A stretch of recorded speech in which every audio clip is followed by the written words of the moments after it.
Here at the 2025 PUBG, just 2 maps remain, and guess what? This is the talk of the town because we've seen some of the bottom tier teams starting to make their way up, but Regnum and Carrier have entered the chat.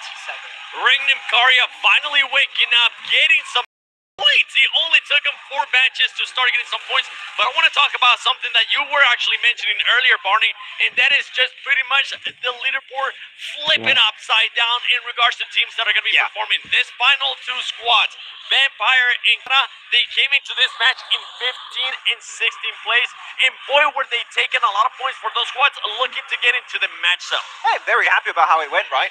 But APG are in the Smash Show! Yeah! It made it happen! They join Alpha 7, they're up there, they can try and claim the trophy right here, possibly. I got pretty hyped for that, but it is such a big point here that was secured by Alpha Gaming. Can they go the entire way going into Miramar? We'll have to wait and see, but though, looking at Kara, really big step up from Marso. Very low damage, actually, in terms of those 6 eliminations. I like the play, actually, from Kara, where they had this split across this game-winning compound, and also the lighthouse southwest of the circle. They get pushed up by Thunder Talk, like, this is not worth it, let's push back, take the compound, and that gets them easily in the late game as a full squad. We talk about the lower tier teams taking chances and getting aggressive because they've got nothing to lose, but in that instance, Kara actually showed a really strong sense of patience. They actually waited it out until the zone really shifted them out, and they managed to catch a few of the Vampire Esports boys as they tried to make that late, right? Yeah, you could see Vampire Esports were really debating and making that push towards Thunder Talk. They got a first knock on Thunder Talk, and they got really close to the vehicles, and they knew that as soon as they started pushing out, it was just a clear line of sight from Kara to be able to knock them. Guess what? They push out with the 1 player, that one gets knocked, and then they follow it up. And then Kara honestly reacted so perfect to that, Max, because that squad, as soon as they saw those players got away from Vampire, they closed the gap, and they were there to make sure they were ready for a third party. I do think it was poorly executed by Vampire, and Kara saw that mistake, and they just capitalized on that opportunity to get the win. So, very happy about it. And the reason why, I know you look at me a bit weird there, Seven, as like, in terms of the mistake.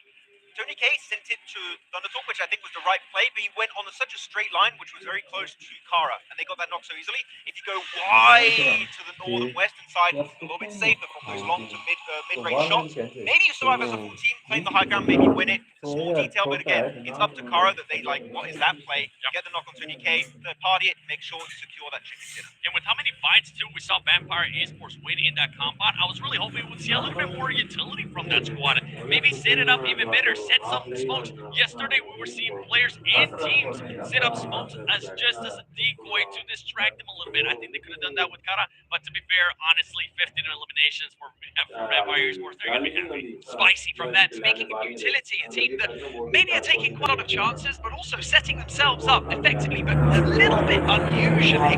Thunder Talk managing to get over towards that lighthouse and setting up Xing on the outskirts in the water on that rock. It was really impressive, really intuitive, I think, from them as well to set up like that. But also, like I said, speaking of utility, managed to get them to save the utility right back to the late game. Exactly, you always want to try and hold on to your utility as late in the game as possible. Looking actually at the rotation path, you can see that lighthouse push you just mentioned here, Barney. And actually, they scared away Kara. I wouldn't say they scared away Kara, actually. I'm going to take that back. It's just Kara playing it very smart to get into the late game safely as a full team. And using that ridge, Thunder Talk, knowing the terrain, like, well, that's the only high ground position. We're going to leverage that to our advantage as much as humanly possible in that game. And they get very fine that match off the back of that. So, Thunder Talk, day 3, waking up, they got a win on a wrangle here. They get another good podium finish.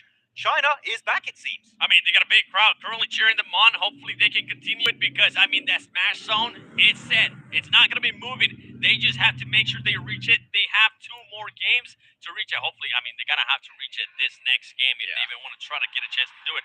One team, though, that was able to clutch up some points right there in the match ranking was none other than DRX. I'm really looking forward to see how much more, and it came down to your boy, Max. Well, yeah, but you didn't win it, right? Hey, it's still points. It will take every point we can get for DRX. But yeah, it was a bit of a Hail Mary send in the center position, and very similar to what we saw from Alter Ego in day 2.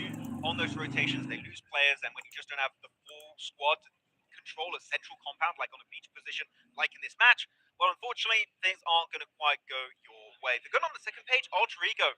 Another 1 point.